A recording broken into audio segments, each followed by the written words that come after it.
Mr Speaker, I'd like to join with colleagues in the House in acknowledging the very hard work that is being done by all MPs based in Canterbury. I've spent some time talking to colleagues, but especially to place on my record my appreciation for the contribution that was given today by Amy Adams. I think she expressed to the House the intense feeling that all of us are getting from relatives who live in the area, and as someone like most people in the House with a family member who's currently not able to live in the house in Christchurch, I know the intense pressure that people are under, and I know that it means a lot to know that we are uniting in a way which we don't very often do in order to be supportive of them.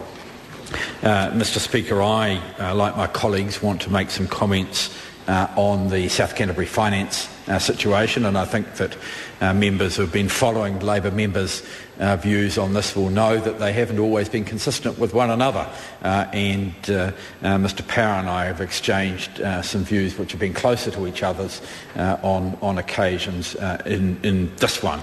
And I'd like to do the unusual thing now of acknowledging the work that's been done by Bernard Hickey, by Cactus Kate and by Fran O'Sullivan in their analysis of this particular issue. They are people with whom I don't always agree, but their ability as bloggers and as journalists to get in underneath and behind some of the fronts which are being put up, I think are valuable, and I want to thank them for drawing my attention to the John Campbell interview, which was very informative, where Mr Sandy Meyer effectively admitted that the company had violated a lot of prudent lending criteria, and in doing that, Mr Speaker, he made it clear that the company was in breach of the Crown Deeds of Guarantee, which I have copies of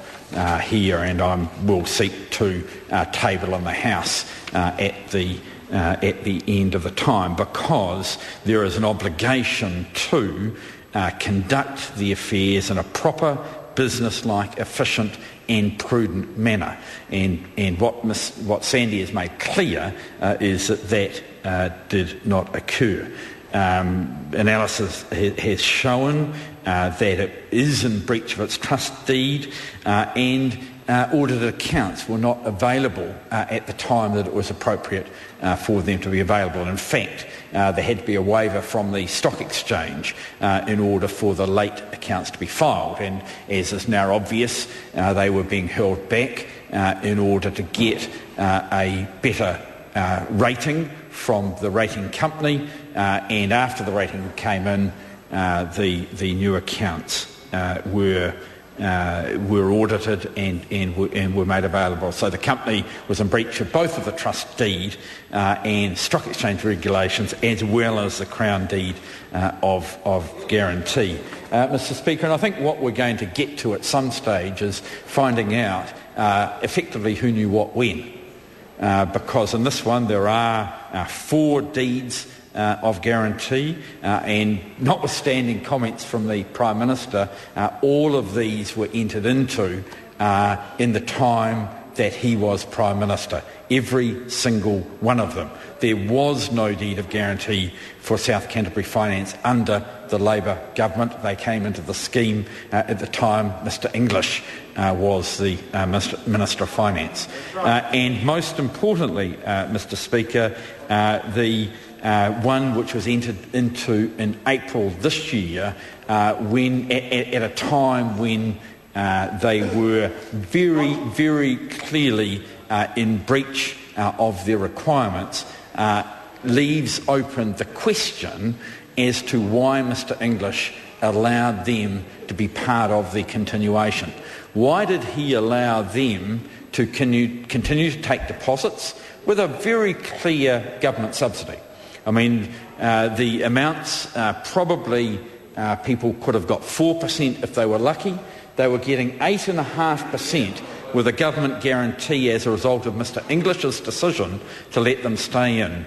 and at the same time there was a lot of lending going on to shonky people, not in South Canterbury but in Auckland. Point of order, Mr. Speaker. A point of order, Honourable Trevor Mallard. I think I'll seek leave for the set of them. I seek leave to table the set of 4 Crown Deeds of Guarantee dated November 2008, December 2009, April 2010 and June 2010 between Her Majesty the Queen and Right of New Zealand and South Canterbury Finance Limited. Leave is sought for that purpose. Is there anyone opposed to that course of action? Yes. Leave is not granted. Mr. Speaker. Jackie Dean. Thank you,